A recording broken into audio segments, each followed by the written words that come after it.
Hi there, my name is Elish, and this is Big Performance Podcast. Together with my guests, we explore how you can get to top performance in business and life.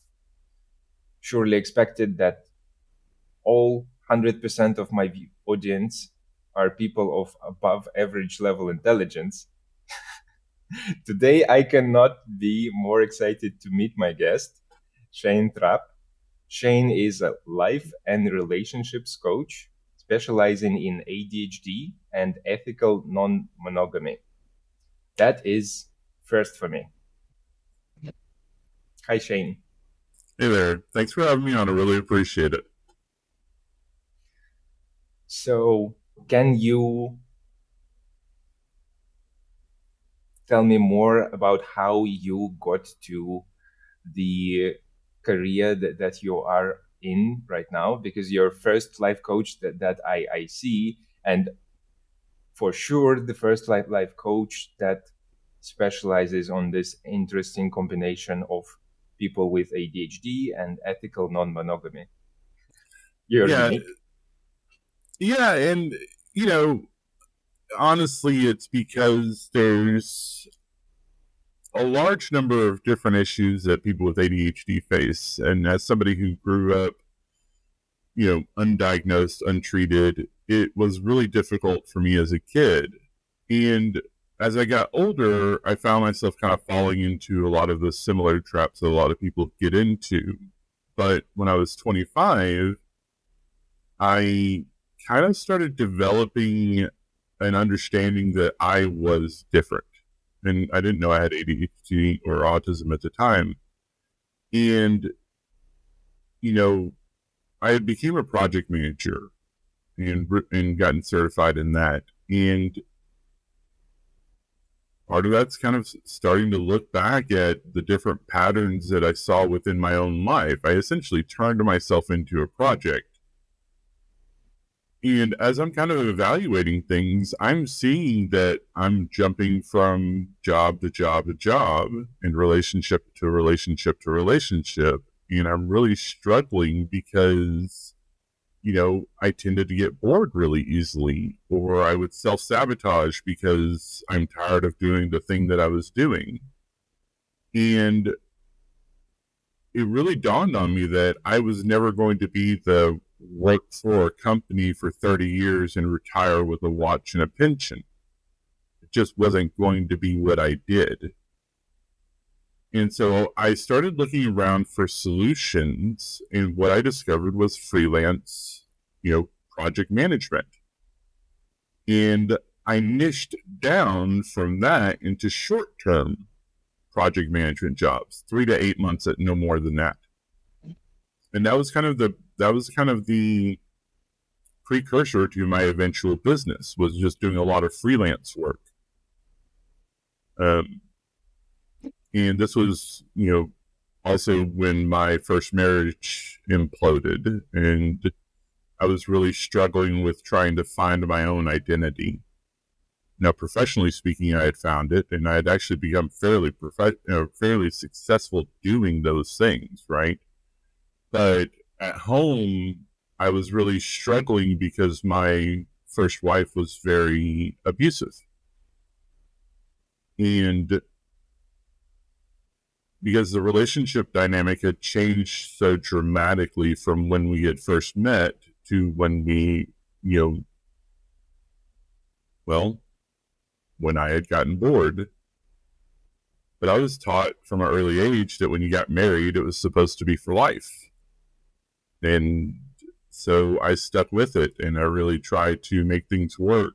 But she was vicious, and she learned how to really push the buttons. And part of ADHD is, and autism for that matter, is emotional dysregulation. Actually, I think it's probably what the fundamental aspect of ADHD and autism is: emotional dysregulation. We feel things more, all things: happiness, joy, excitement, you know, sadness, depression, fear, trauma, anger, rage. It's all part of a package. And if you're untreated and unmedicated, and you're not working with a therapist, then your life can be a living hell. And mine was. And she knew how to push the buttons. And we were mutually abusive. I also had 2 kids. And I was working 100 hours a week. And I was still expected to come home and do chores. And I was subsisting on 4 to 6 hours of sleep a night, sometimes less. And so there was plenty of times where my anger and my rage and the frustration of being a parent would get to me and lash out at my children. After the marriage eventually imploded and we got a divorce, I recognized that I needed to make a change. Now, I still didn't know I had ADHD at the time, but I found in myself a need to find some sort of acceptance for who I was. And that acceptance led me to my second wife. She fell in love with my dating profile because it was just honestly who I was. I'm an odd individual who likes to do these things. It was authentically me. And my determination in that was to find people who would accept me for who I was and be okay with the no's, right? Learn how to get past the rejection sensitivity that we often deal with whenever you have ADHD, where getting told no and things of that nature really hurts a lot. And really just letting the people take themselves out of my life if they didn't want to accept me for who I was. So I set that boundary for myself. Except the person I will be with will be somebody who accepts me for who I am. And that's what my wife did. And we've been together ever since. And then that is where ethical non-monogamy comes into play. We were listening to Savage Lovecast, which is a popular relationship podcast out there called that features Dan Savage. And we had been dating for like 3 months. And I was on our way to meet her parents for the first time. And they were talking about ethical non-monogamy and all the different permutations that is. So polyamory, the need to have multiple loving relationships, don't ask, don't tell, where people have the explicit permission that if they're out and about that they can do things with other people, but the other person doesn't want to know. Swinging is a form of ethical non-monogamy. And the key to ethical non-monogamy is that everybody who's involved is aware and knows. And there's a dynamic there that has been worked out. Communication has been developed. Boundaries are being respected. And honesty is being cherished. That's the whole aspect of ethical part of it. And as we were listening to it, it resonated really strongly with me. Part of my biggest issue with relationships is I get bored easily. And, I had already communicated those things with my wife, or at the time, girlfriend. And as we were talking about it, though, and as we were listening to this podcast, we were like, what does that look like? And so the conversation kind of went from there, and we spent a few hours talking about it. And we set a boundary. We'll come back to this in a few years if we're still together and see what that looks like. And so eventually we wound up getting married. And we were just sitting around talking about it, and we just decided to start dating other people together. That was the goal. And that's where it all began. Right there was just like getting into it. And then in 2016, I got really sick. I had a mental breakdown. And I ignored it, like a lot of men do. But in 2018, my body shut down. Physically, I developed fibromyalgia, which is a stress-related chronic disorder, pain disorder, and chronic fatigue syndrome, which is this, tired all the time. Not just a little bit, all the time. And this is also when I discovered that I had ADHD. I had had a suspicion since 2014, 2016. I had a suspicion that I had ADHD, and I've been researching it because my oldest son had ADHD, and it really resonated with me, but I didn't know. And I went to a doctor, tried to get diagnosed. They said, no, it's depression. Doesn't really fit, but okay, you're the professional. Started taking SSRIs, and they are catastrophically bad for me. I actually became suicidal. What are SSRIs? Serotonin reuptake inhibitors. It's the happy juice in the brain. It depresses them down so that they produce more. So then once they start producing more, you get happier. Okay. There's some side effects to them that can be pretty traumatic, especially for people with ADHD or who are medication resistant like me.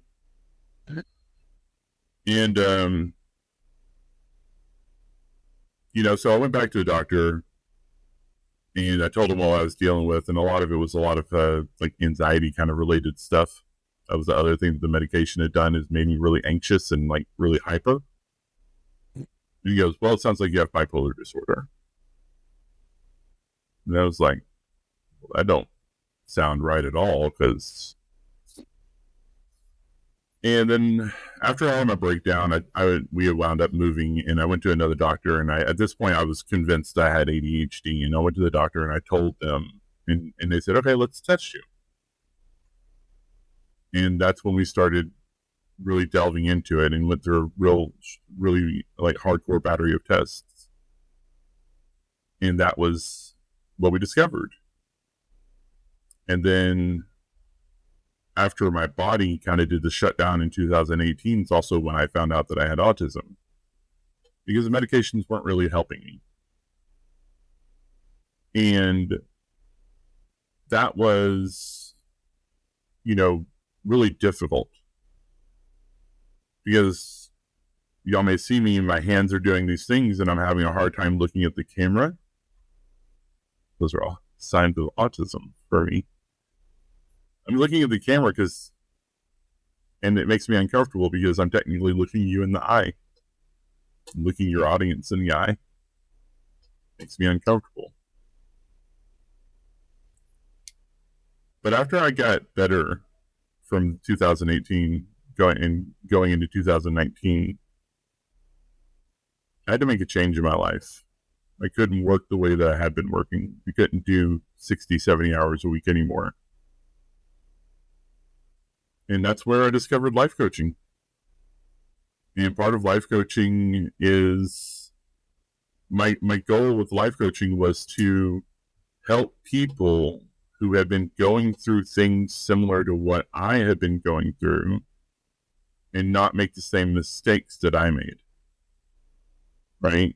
I wanted to help them understand ADHD better. I wanted to help them understand their life better, their relationships, their careers, their drive for being entrepreneurs. And I wanted to make a difference. But I had to control my hours that I worked.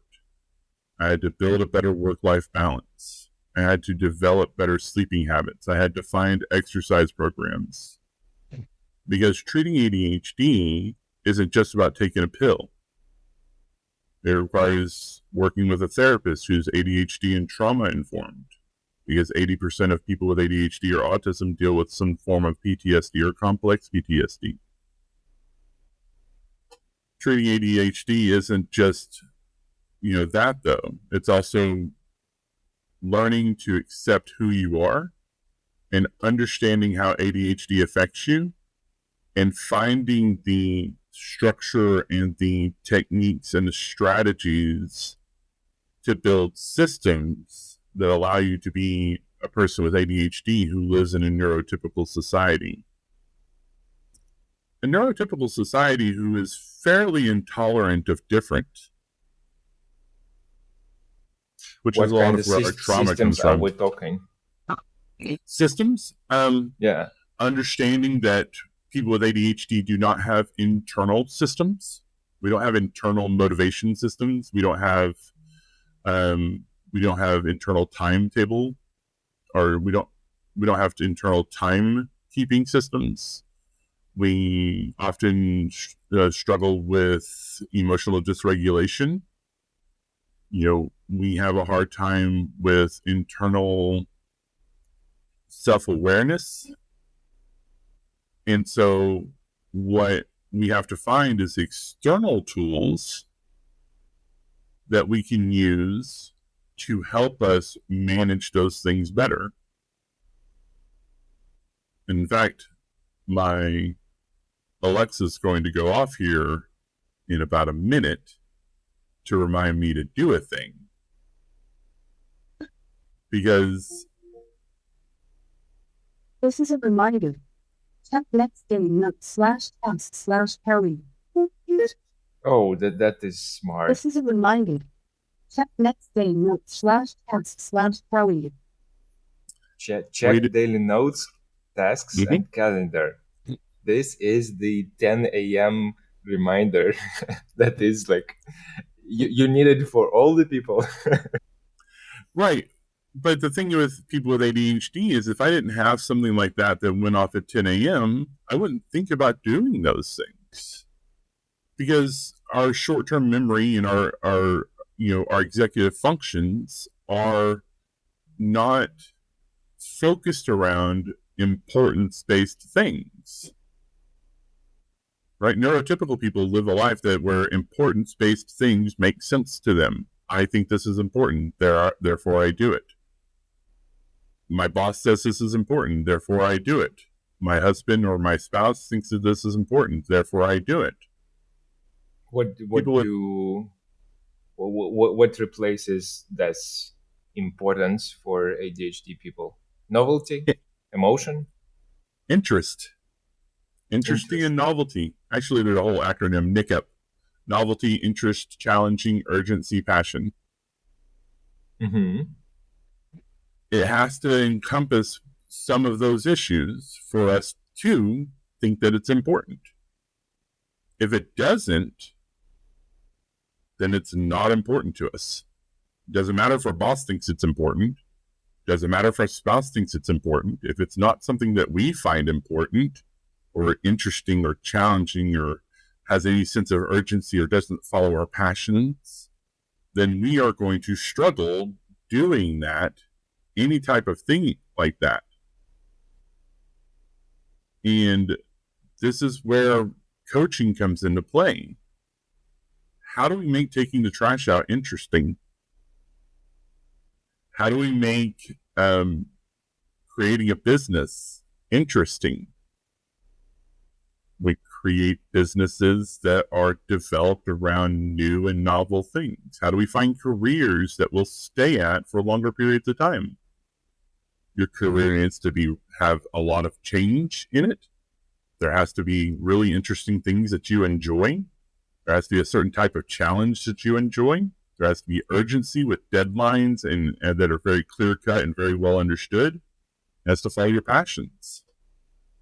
People with ADHD thrive in careers like EMTs, police officers, firefighters, emergency room doctors and nurses, military, sales, marketing, creativity jobs, artists, musicians, because that's where we thrive. That's why we thrive. It's all about those different things. And as a coach, what I really needed people to understand that this also applies to our relationships. So now that you're understanding that, now you have to start understanding your relationships with the people around you. And part of that relationship may need to be understanding ethical non-monogamy. And now we're full circle as to answer your question. Why am I an ADHD coach who works on life careers, and relationships? Because ADHD is a fundamental aspect of who we are. And we have to understand that and accept all of it and learn how to process things in a way that works for us and build strategies that work for us in all aspects of our life. Not all relationships are meant to last forever. I see. I get the point. It's very reminiscent to what doctors are. So maybe I have a little cut on my arm. I will not go to the doctor that is specializing on stitching people's arms. I will go to the doctor that knows everything.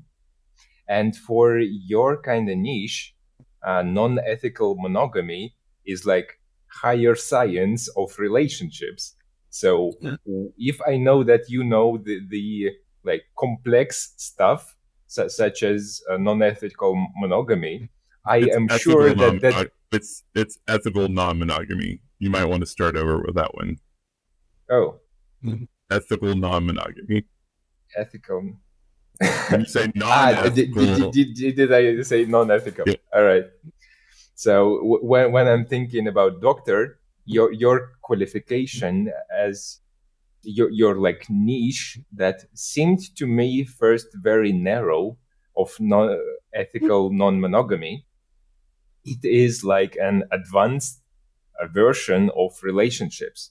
So I am like in this parallel with the doctor. I'm sure that your qualification is high because you know the advanced stuff. So I can approach you with a relationship issue. All right. Yeah. I confused it with like super narrow thing compared to relationships, but it's like advanced thing. I see. Yeah.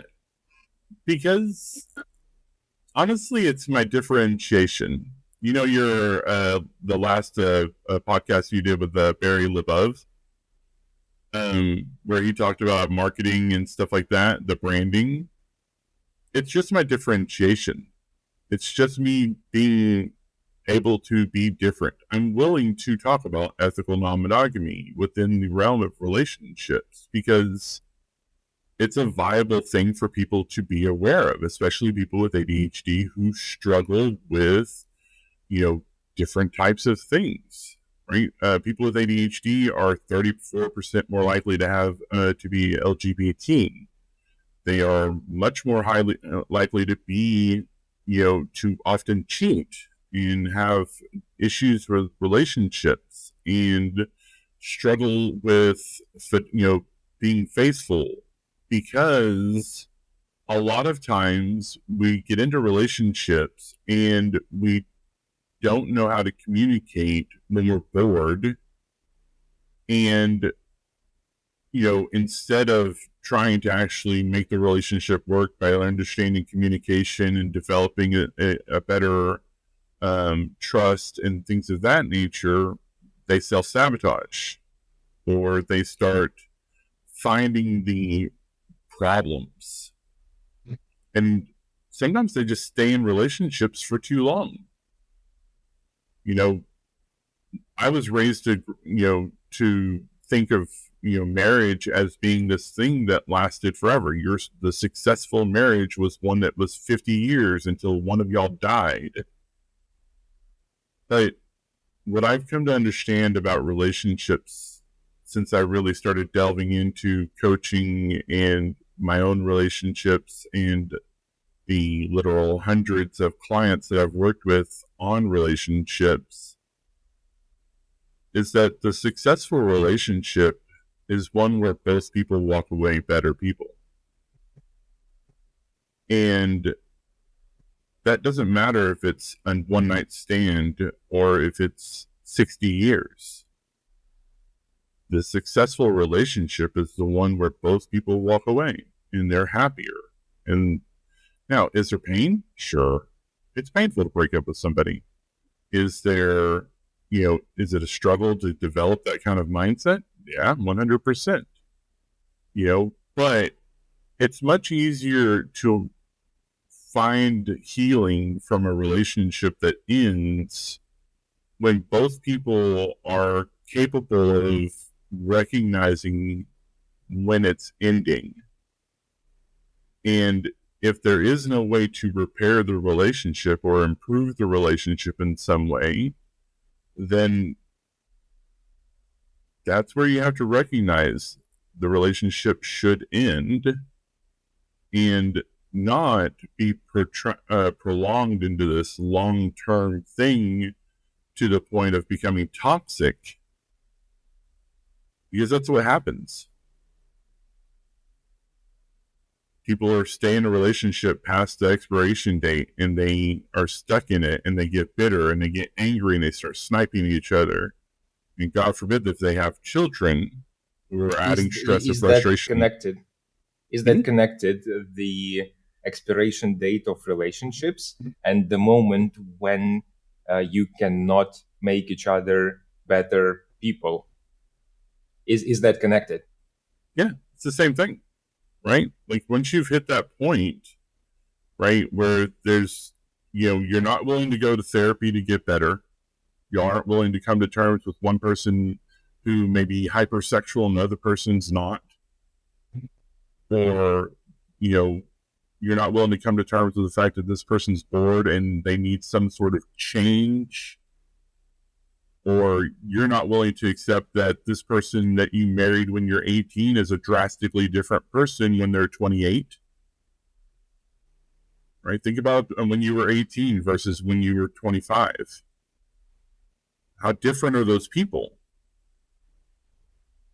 If you're in a relationship with somebody you were when you were 18 and they don't grow with you or change with you or make adjustments to their life with you as a partner needs to, and they aren't where you are, and they're not happy and you're not happy, that's not going to get better if you're not willing to do the work to start either growing together or developing strategies to communicate more effectively or anything. All that's going to happen is anger is going to start building up and frustration and stress. And then it turns into this prolonged period where when you eventually do end the relationship, there's no healing because there's been too much bitterness and anger and frustration and hatred build up. But if you go back to the point where y'all can recognize that the relationship is fundamentally over and neither, one or both of you aren't willing to do the work to heal it, and if you end it there, it's much easier to heal from that wound than it is from the trauma of however many years that you stay together. I get it. Can you define the ADHD difference in terms of, well, what I heard is like people with ADHD are closer to hunter-gatherers, and that connects to the list of career paths where you say ADHD people thrive, and how that connects to executive dysfunction and how ADHD people are not this in tune with themselves or the passage of time. So there's a large number of different issues there. So the hunter-gatherer or hypothesis was posited by Thomas Hartman in the late 90s. And the thought process was the hypothesis was that people with ADHD have a lot in common with hunter-gatherer tribes, more so than the agricultural tribes that eventually took over the world. And there's a lot of really interesting parts to that hypothesis. Now, the science is super fuzzy on it, but there is some promising genetic research that's been done in the last 5 or 6 years that really does kind of help it along, but it's really hard to make it a definitive theory at this point. But the concept is whenever you look at the traits that people who have ADHD or autism have, they very closely mirror the kind of traits that people would need who are hunter-gatherer nomads. Think about hunting. Think about hunting a mammoth. What kind of mindset do you need to have as a person who is 5.5 feet tall at the tallest to hunt a creature that you come up to its lower knee? There are only two options. First option, to go into tribe and to have a lot of people to increase the damage per second to kill the animal. And the second one, if I have a high intelligence, so I will find a situation where I can kill the animal either by trapping it in the conditions that it cannot escape, or finding a situation where I can leverage high intelligence to maybe throw a big rock from a high ground and kill it. Or you can also run them off a cliff. But think of the impulsivity that comes into play there, where you see a mammoth and you go, yeah, we can kill that. Right? Think of the different creative ways that you have to consider about how to take down this creature that's going to feed your tribe. Right? Urgency. I need to feed my tribe. Challenge. I have to feed my tribe. There's also the correlation that most people with ADHD are nocturnal. 70% of people with ADHD have delayed circadian rhythm disorder, where they tend to go to sleep 2 to 3 hours later than the average neurotypical. Hunter-gatherers have to be on guard at night, right? And when we start to really look at all of the different similarities that are out there, the hypothesis is fun to think about. And I would love to see the science find any fruition to it. But it's a hypothesis. It's a fun one, but it's still a hypothesis. I like it, personally speaking, and I think it fits really well. By the way, Thomas Hartman's book, A Hunter in a Gatherer's World, is actually a really fun read, too. Now, how does this correlate with the jobs that we have? If y'all remember, I mentioned police, military, firefighters, EMTs. Think about that, right? The different ways that you have that different mindset of having something that's interesting constantly, there's a challenge to it. Each situation is novel. And the thing that we recognize with people who have ADHD who are in these positions, the successful ones are those who stay in those positions where there's constant action. And we see a huge shift in quality of life if they're put into desk job positions, administrative positions. And that's what we mean by trying to identify those different things. A desk job is super boring. It's rote. It's administrative work. People with ADHD are horrible at those jobs. Now, people with autism are great at those jobs. That's where I kind of fall into the middle. As a coach, I'm also a project manager, because my whole shtick is the chaos of ADHD for me is tempered by the structure of autism. Yeah, I was wondering about that. You're saying that about the challenges with time management, and then you say you became quite a professional in project management, and I'm like, so it's one or the other. So you have a counterbalance with autism. Yeah, there's a counterbalance, but it's mainly the counterbalance is that autism really drives me harder to have structure and in systems in place, whereas people who only have ADHD don't really have that drive for order. They are just chaos personified. Well, chaotic in the eyes of those who are neurotypical. And people who are purely autistic are very rigid in their thinking and have a overwhelming need for structure and order and things of that nature. And anything that deviates from their structure is cause for severe emotional pain and physical pain in some cases.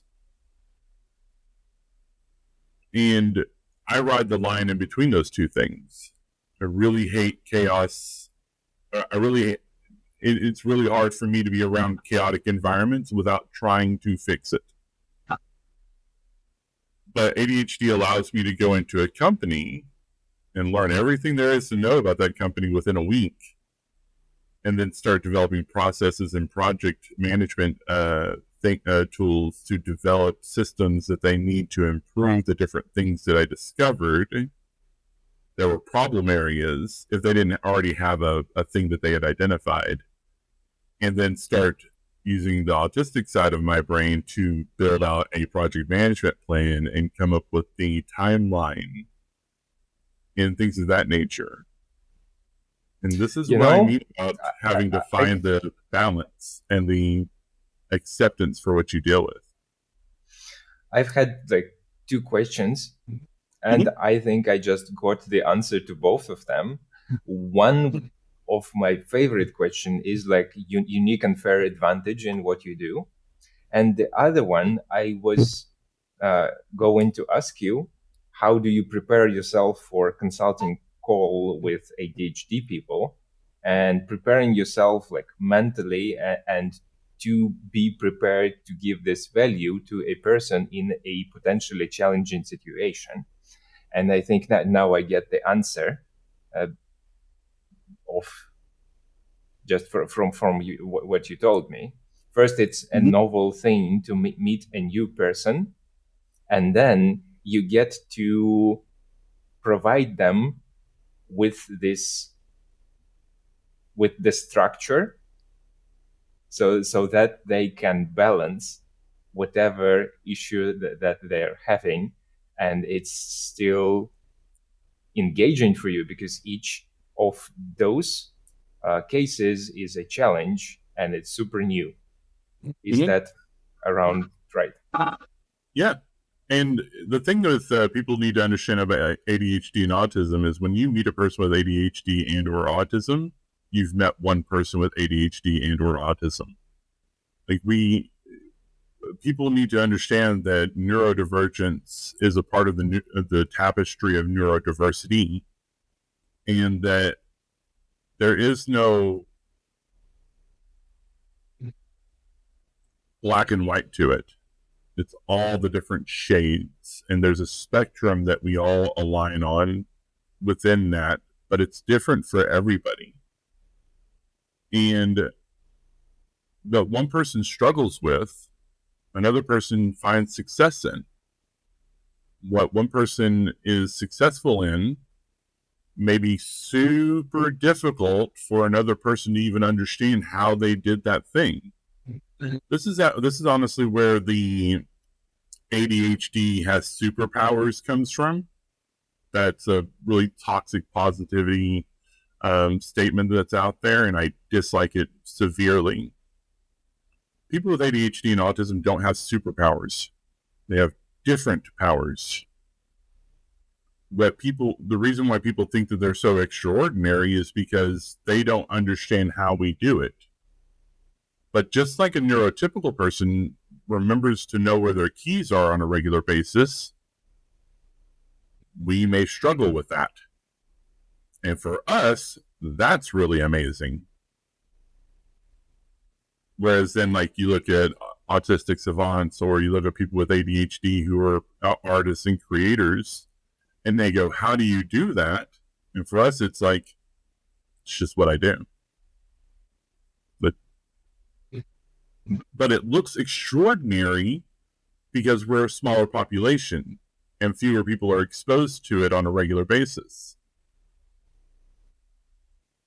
So, but yeah, it's one of the things I really love about what I do. And growing up in the South in the United States like I did, and having the childhood I had,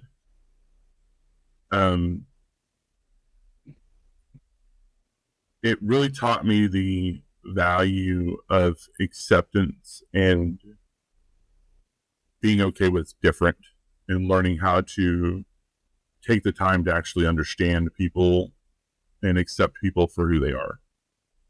You know? Please tell the church story. I heard it on some other podcast and I loved it, and I want to hear it again. I want to have it on our show. All right. So to expand on growing up in the South, I grew up in a very country, rural area, and for us, it was an all-white community, and it was an all-white community because 98% of the people who lived there were racist as hell, and a large chunk of us, all belonged to a singular church. My dad wasn't really a religious person, but my mom was, and so was my grandma. And, there was a point where my mom had left my dad because my dad was an alcoholic, abusive, asshole. And you have to realize I did not know I had ADHD, nor did I realize I was autistic. I was just different. It was very different from my cousins and all the people I hung out with. But we went to a church, and it was a Southern Pentecostal church. And for those that are out there, that means something. But for the most part, it was just a fundamentalist, Christian church. And the pastor was this fire and brimstone kind of Southern pastor. And the church really was strict. We weren't allowed to watch TV. Women were required to wear cotton dresses, no pants. Pants were of the devil. They weren't allowed to cut their hair. Men weren't supposed to shave their beards. It was a very fundamental Old Testament. So one time, and I'm not sure if I was 8 or 10, somewhere in that range, the pastor was having a moment where he was talking about Noah's Ark. And this wasn't the story that a lot of us hear about in the storybooks and stuff like that. He really wanted to make people realize the true atrocity of it. And so he was going on about how Noah had to pray to God to harden his heart from the women who were holding their babies up to be saved from the flood, because they didn't listen to him when he warned them about the flood. He was talking about the gnashing of teeth of the different people and the animals who were trying to crawl up on the ark, and how they were having to be held back by the will of God. It struck me hard. And there was a point where, I just looked over at my grandma and I'm like, Grandma, why is God such an asshole?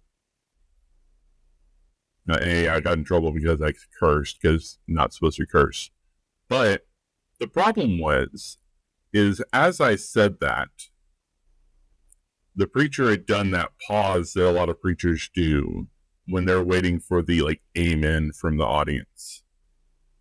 And I chose that specific time, with my complete lack of how loud my voice could be, even whispering, to say what I said. And he heard me. And he stomps down the aisle, he grabs me, yanks me up to the front of the aisle, calls the elders of the church, and they spent an hour trying to exorcise the demon out of me, throwing holy water and holy oil all over me. And so 12 men standing over me, throwing a whole lot of water and oil on me in all the wrong ways.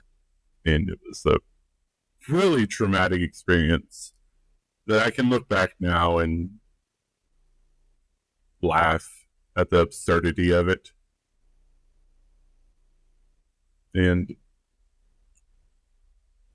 But it wasn't until years later that I figured out that I had grown up in a cult. This is a reminder. This is a reminder. Sorry. It was an eye-opener to realize that I grew up in that kind of cult. And we know that it was a cult because a few years later, the pastor married his third wife, who was 14, and he eventually was arrested and charged with bigamy and pedophilia. So there was a lot of other issues there too. Pentecostal church. So first, like your community saw it as a very like strict and just, and then you found out that it was basically a cult. Yeah, I mean, it had all the hallmarks. Like, and that was one of the reasons why they didn't want people listening to or watching TV. You know, they tried to isolate as many people as possible. The pastor started really making up rules that essentially just benefited him. Anybody who questioned him was shunned. Women who wouldn't adhere to the policies that the church put out, if they weren't faithful or subservient to their husbands, you know, it was very much, if the husband beats you, obviously there's a reason. You know, same thing for the children, to spoil the, or, you know, spare the rod, spoil the child. That's crazy. Mm-hmm. I have a question dealing with shame. So growing up, ADHD people do not feel as good as other kids because the education system is tailored for neurotypical people and to make it like nice little factory workers. And that shame we feel of not being as successful as other people. And in our niche of like getting into productivity with like big performance podcast and all, we have this notion of productivity debt. So what's your idea about dealing with shame, productivity debt to be able to do stuff? So to answer that question, you need to have an understanding of ADHD in the developmental stages. So between ages of 0 and 12. Because we grow up in a neurotypical society with neurotypical schools that are developed around essentially trying to make everybody into the factory workers, like you said, and it's still such an archaic system that hasn't dramatically changed in the past 60 years. People with ADHD and autism are often, you know, if they're even diagnosed or recognized, are honestly just othered. And, you know, parents don't know how to parent them. Teachers don't know how to teach them. You know, a big part of what I do is also involves working with teachers and educators to help them have a better understanding of how to build systems that work for, you know, all of the students, not just neurotypical. You know, understanding the value of recognizing neurodiversity as an aspect of your education system, not just the neurotypicals. And because of those issues that we deal with from there, we develop a lot of shame and guilt and fear of failure, because we are often much more criticized than our neurotypical counterparts. By the age of 12, the average is 20,000 more negative criticisms that we've dealt with, throughout the years. And those criticisms sound like, well, you can do math, why can't you read? Or you can read, why can't you do math? Why can't you be like Billy? Why can't you be like your sister? Why can't you be like your cousin? Oh, this is just easy stuff. Why can't you do this? Like, just take out the trash. It's totally easy. And each one of those things stacks on top of us. It's kind of like we're given a backpack when we're born. And each one of those criticisms is like a little pebble that keeps getting shoved in there. And eventually we get tired because we're carrying this backpack around with us. It's getting heavier and heavier. And we start acting out, right? We have impulsivity issues, so that's a problem already. So now we want to act out and we want to lash out at the people around us because we're not emotionally mature enough to be able to recognize how to communicate effectively because we weren't taught in a way that made sense to us. Also, ADHD is a neurodevelopmental disorder. We tend to lag behind the average by anywhere from 2 to 4 years in various aspects of cognition, executive, social, memory. We are also motivated differently. We're not motivated by punishments. We're not motivated by intangible rewards. We're motivated by novelty, interesting, challenging, urgency, passions. And,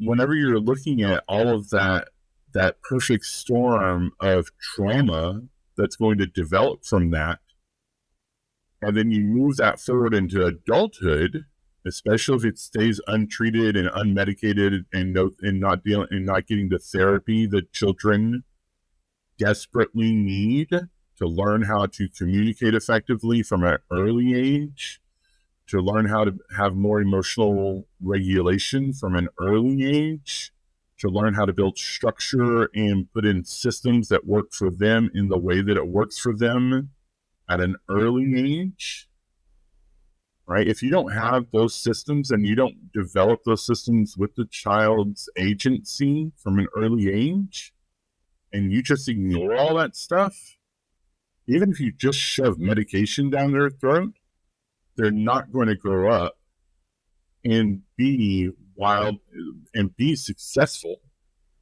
Now, are there outliers? Sure. Richard Branson's of the world, right? Dropped out when he was 17, developed, his first business by the age of 21. Yes, there's outliers out there of people who are wildly successful, even though they had ADHD and grew up in this negativity. But those are outliers. And they can't be used as examples of, how an ADHD person could become successful. It ignores the 99.9% of people out there who grow up without knowing who they are, without knowing how to communicate, how to do things in a way that works for them. And so when they get into a job and they start bouncing from job to job because they have ADHD and they get bored or they aren't able to maintain these levels of unrealistic expectations and they get fired constantly, we're adding more pebbles to that backpack we've been carrying. More pebbles, broken relationships, children, not knowing how to parent a child with ADHD because ADHD is hereditary in many cases. And so now there's 2 of you or more in the relationship, and the relationship is with a neurotypical partner who doesn't understand why this part of the family is just chaos personified. Now that relationship destroys. We add another couple of pebbles to the backpack. Then they hit their 30s. Relationships are destroyed around them. They haven't been able to keep a job for any amount of time. This is what we've seen most of the mental health issues start to really come up. Suicidal ideation. 33% men are 34% more likely to develop suicidal ideation if they have untreated, unmedicated ADHD. PTSD, 80% of people with ADHD have some sort of PTSD or complex PTSD. Depression, anxiety, 3 to 4 times more likely to develop these conditions. The average person with ADHD or autism who do not get treated have a 13 years shaved off their lifespan.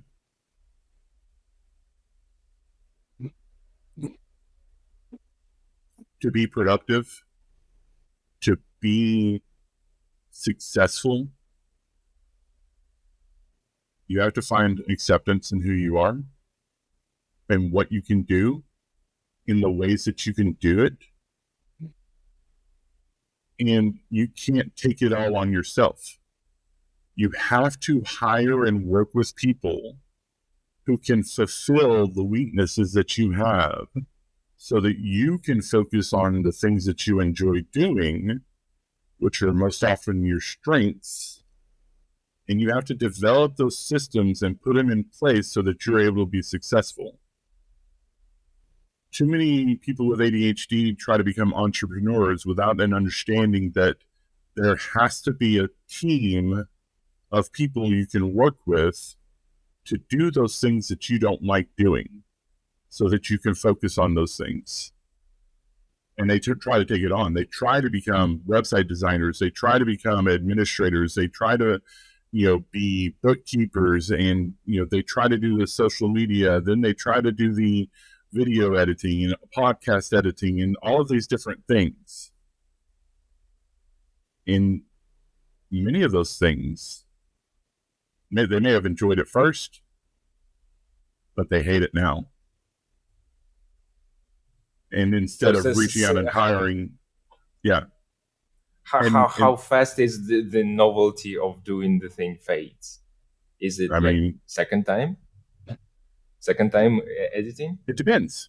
It depends on the person, right? But to use myself, for example, I used to love podcast editing. I love the creativity around building a podcast and developing it. Now I hate podcast editing. Now, I still do it, but most of the time I hire somebody to do it for me. Or I go on other people's podcasts and let them take care of it. I've been on something like 100 podcasts in the past 2 years. Past 3 years. Brain. Math. I enjoy it.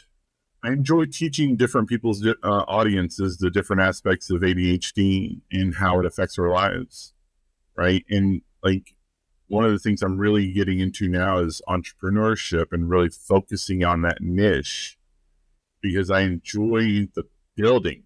And to talk about what I was talking about earlier, right? We have to focus on the things that we enjoy doing. I enjoy the creation of business.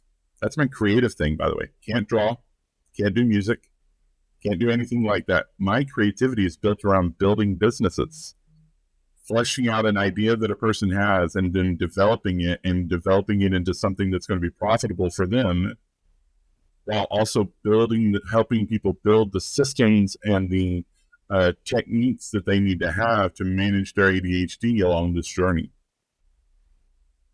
That's what I do. Along the way, we're going to go into relationships and how to communicate effectively. That's all going to be a part of it. But a big part of it's just building those systems and those techniques and developing those different things that you need, and understanding delegation and asking for help is not a weakness, and failure is a part of the process. We have to fail. There's no success without failure because we don't learn if we don't fail. And we have to, a big chunk of what I have to do is take people back to when they were children and teach them to unlearn that failure is a bad thing. That's what they were taught for most of the developmental ages, was failure is bad. I will be rejected if I fail. My teachers will reject me, my parents will reject me, my friends will make fun of me if I fail. And we have to unlearn that. And we have to learn that failure is a part of it. It has to be a part of your system, because you have to learn from that failure. That's the next step. Not the shame and the guilt, not the tearing yourself apart for it, not the fear of people hating you for it. You have to learn from it and accept it and move forward, and fail again and accept it, learn from it, move forward. It's just, that's what I do as a coach. Awesome. You mentioned sleep and exercise as a part of the thing that you recommend to people. So what does sleep, exercise, and meditation, what part does it play with people that you consult? So exercise is the second most effective management tool for people's main symptoms of ADHD behind medication. If people are medication resistant or don't want to take medication, then exercise is a tool that people can use, and it's effective. But we also just need to generally exercise. 60% of people with ADHD are either obese or have some sort of eating disorder.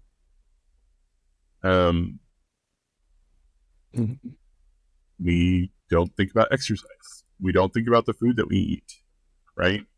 We don't get enough sleep. And this is a fundamental thing.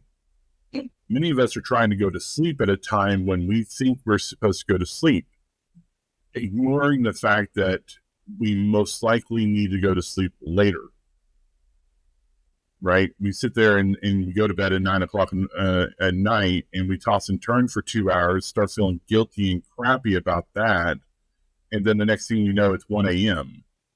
because at 11 we just said, screw it, got on our phone and started surfing through all the happy juice out there. And then, or we were lost in writing a book, and all of a sudden it's 2 a.m. So a lot of people with ADHD have to learn what their natural sleeping rhythm is. And they have to develop a system where they kind of create the structure and ritual to go to sleep on time that is the best fit for them, and wake up at a time that's the best fit for them, which means you can't be working a job that requires you to get up super early in the morning. If you're a person who goes to sleep naturally at midnight, you have to have 7 hours of sleep a night, at least 7 hours of sleep a night.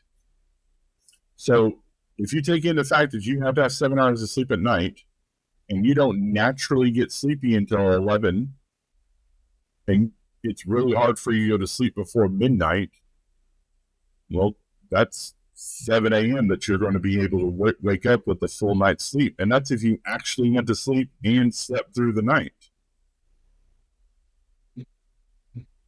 This is what I mean by ADHD as an entire life issue.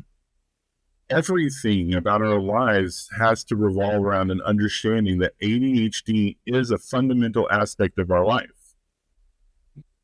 And in order to manage it and treat it, we have to make giant shifts in our lives, because most of us were taught wrong as children.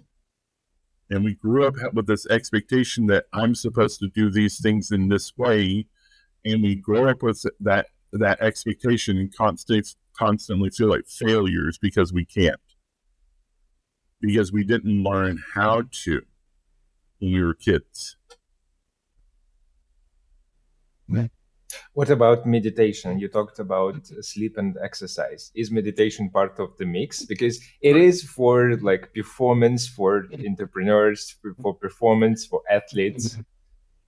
meditation is really important, but it's the mindfulness aspect of it that's important for people.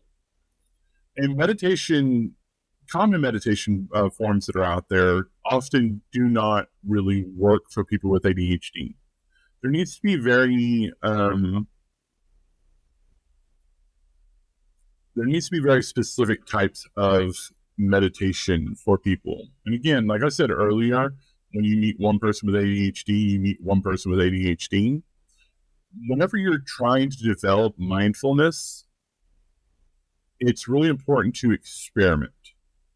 Now, the importance of finding mindfulness is for us to be able to stay in the moment of where we are and to ground our emotions and to have a better understanding of how to process the emotions that we're dealing with and the different anxieties that are out there, and kind of getting us into a place where we're reflective.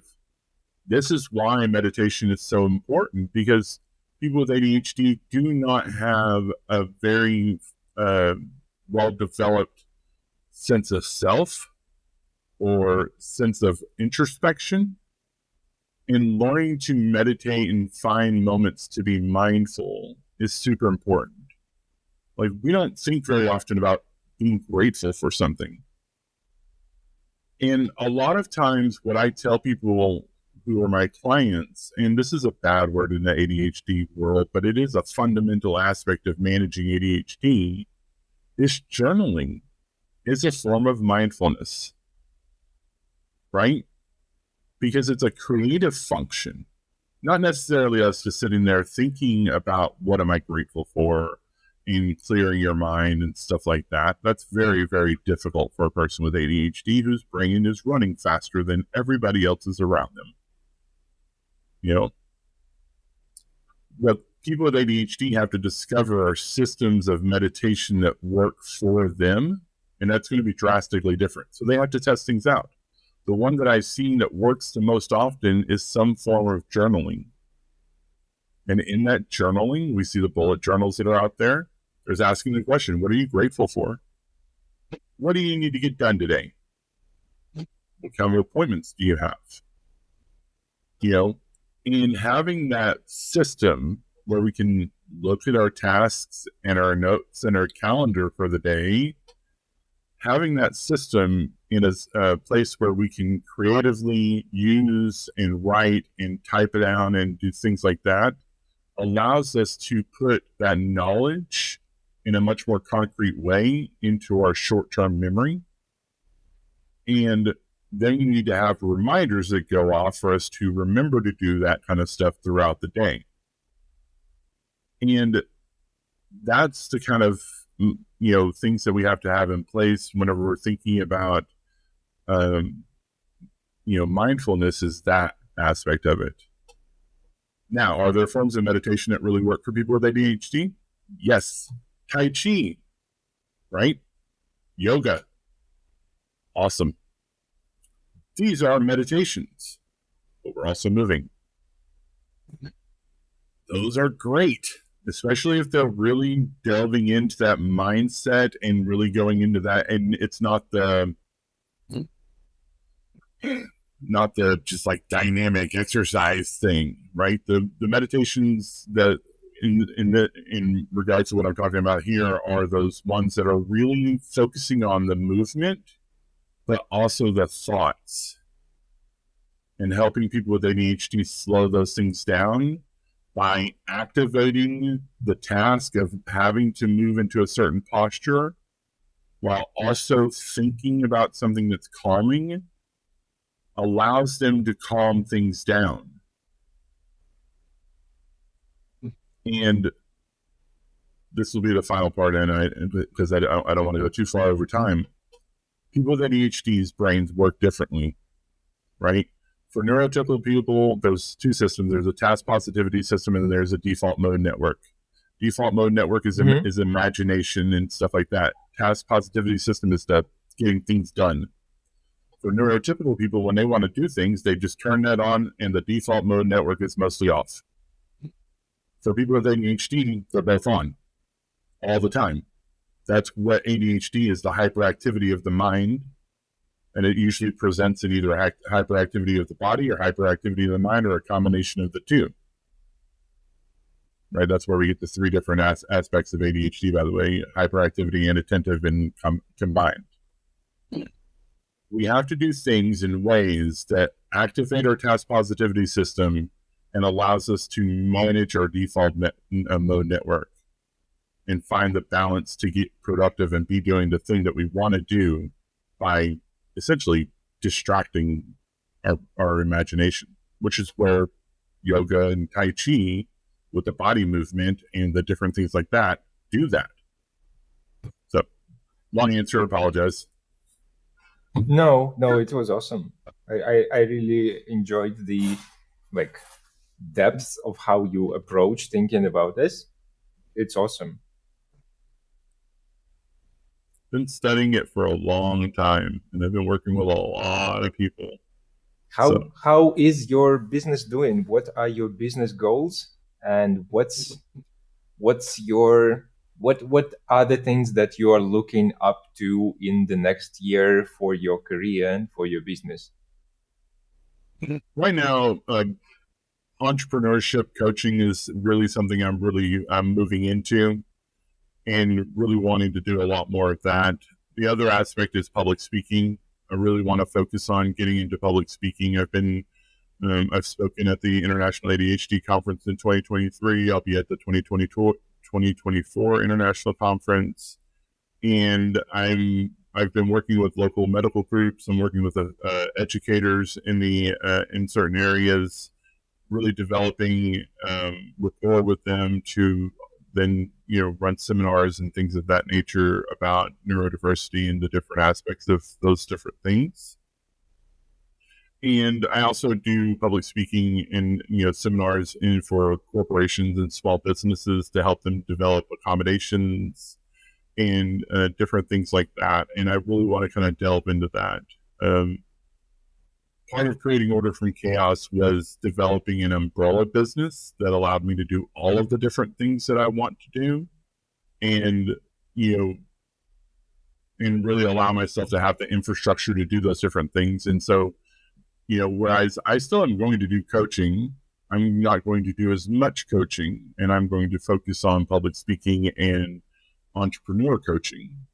And I built the infrastructure of my business to allow me to do those things and to recognize when I needed to do those things so that I can prevent being bored or developing burnout or things of that nature. When I recognize that it's time to shift, I start making that shift.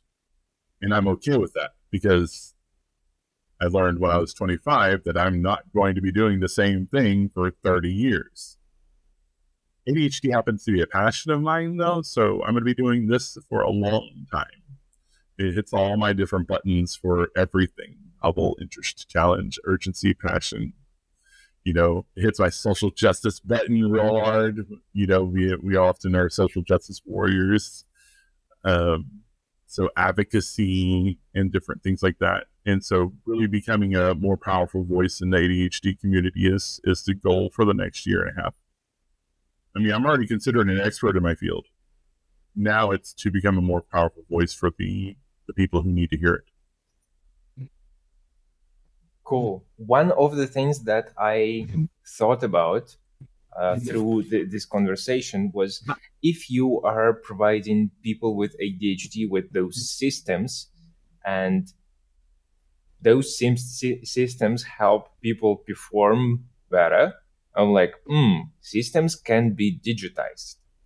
Can I get a large language model to know the things that you know, so it can do the things that you do? Consult people with ADHD on better performing, saying, hey, here are the 3 questions that I want you to answer now. Here is the time schedule that I want you to try and make it fit you, and then we will try, and I will remember that we have this experiment going, because large language models nowadays can do that kind of thing. Yeah, and to provide your value at scale through the large language model. I love ChatGPT and Claude AI. They're two of my favorite tools. Mid-Journey Art Generator, one of my favorite tools. But they're tools. I have yet to come across any system so far that's been developed when it comes to either Claude AI or ChatGPT that can provide enough structure to really help people manage things more effectively. Now, can we use them as tools? Yes. But the systems themselves are not cohesive enough to be able to recognize enough aspects of things to be fundamentally useful. Oh, I have a recommendation for you. This is the great that you already have an understanding for ChatGPT and Claude, and the piece that you see that is missing is actually already available. So what those systems are missing on default would be memory. Mm-hmm. Sometimes that's actually just what I was about to bring up, was the memory aspect of it. Yeah, it's available. The tool that I am enjoying now is Cassidy AI. I am able to create a document saying, hey, this is the thing that you do know. Mm-hmm. And the ChatGPT agents are able to access their memory, and they know the things that I outlined for them. So I'm able to give it the database, and it will know it. So if I push the systems that you're talking about, and the knowledge, the approach that I want the large language model to take, I can store it in their memory, and the agents will not fail ever to refer to this database like every time I talk to it. This is wonderful. It's brilliant. I love it. The thing is we have to go back to something I said earlier. The person with ADHD, and when you meet a person with ADHD, you've met one person with ADHD. And the level of spectrum that people have to recognize for the different tools and the different tricks and strategies that are out there is so broad that it would take a significant amount of, creating the different concepts and stuff like that to be able to really help people at a fundamental level. Will we get there? Sure, 100%. Right? The foundation is being laid. Like you're talking about with the Cassidy and different things like that. Foundation is being laid. But in order for us to create those systems, there has to be a fundamental understanding of not just ADHD, but also autism, PTSD, depression, anxiety, and not from scientific literature, but a fundamental understanding of those things. And I think that's the problem that machines are going to have, right? There's no empathy when it comes to these machines. You can tell it you can get it to pretend to be empathetic and use empathetic wording, yes. But this is one of those fundamental things that I think that a lot of people need to understand about AI as a tool, is until AI becomes fully self-aware and is essentially able to develop a legitimate sense of empathy, it's not going to be able to replace the work that people need when it comes to mental health or physical health or things of that nature. Now, if we approach it as a tool to be used to remind us to do different things, well, you heard it earlier, right? When my Alexa went off, that's the kind of stuff that we need. Now, how do we tie ChatGPT to Alexa, to Cassidy, to other different tools? That's where we have to find those different systems. But it's also very important to understand that a lot of people with ADHD often aren't digital type people. They're analog. They like writing things, creativity is the fundamental aspect of ADHD, and digital isn't creative unless you're looking at like digital art or things of that nature. A lot of people that I manage with as far as ADHD have a paper journal and a whiteboard calendar or a paper calendar or a paper planner. And we can use tools like AI to sit here and remind us to do those things. But it's still fundamentally up to us in how we do them. And so this is where it takes having a person coming in and working with you to develop those systems. Now, once you know those systems and you develop an understanding of yourself, then you can teach systems to give you the reminders and stuff like that you need. But people with ADHD and autism are often lacking in self-introspection. And that's where a coach comes into play, is asking those questions and developing that rapport to make them feel comfortable enough to discover those different systems that work for them. And it's testing and encouragement and testing and encouragement and failing and, learning from it. And that's where the fundamental aspect of that. These tools are great if we know, but to know, we have to learn. And to learn, we have to have people who are helping us learn. Psychiatrists, therapists, coaches, support systems, people. I see. This is a awesome conversation. Thank you so much for joining me. This is like how, what's the portion of the percentage of overall population that are dealing with the neurodivergent types? So if you listen to the CDC, which is full of shit, it's 5 to 12% of people with ADHD. 2% of people with ADHD as adults. That's crap. The actual percentages that are out there that have been discovered through science is sitting right around 15 to 25% if you're adding in ADHD and autism altogether as far as that's concerned. If you add in PTSD, you're adding another 20% of people. That's a lot.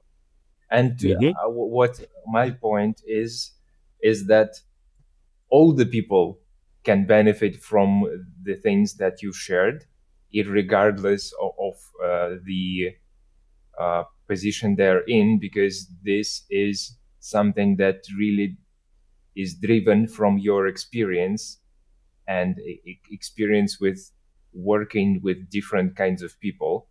And in today's society, we really can benefit from the expertise of like communicating with many people because of how technology replaces human connection for us. So your expertise is super valuable for us. Thank you for this conversation. I really appreciate it. I'll tell you, when I tell all the educators that I work with, there's no system that you put in place for neurodivergent children that will not work for neurotypical children too. Every system that you put in for neurodivergent children will help and benefit neurotypical children as well. That's a good point. Alrighty. I think we could have a second part of this conversation sometime. There's a lot to it. I'm actually surprised at how far we went on this one. I really had a lot of fun. Thank you, Shane. Thank you.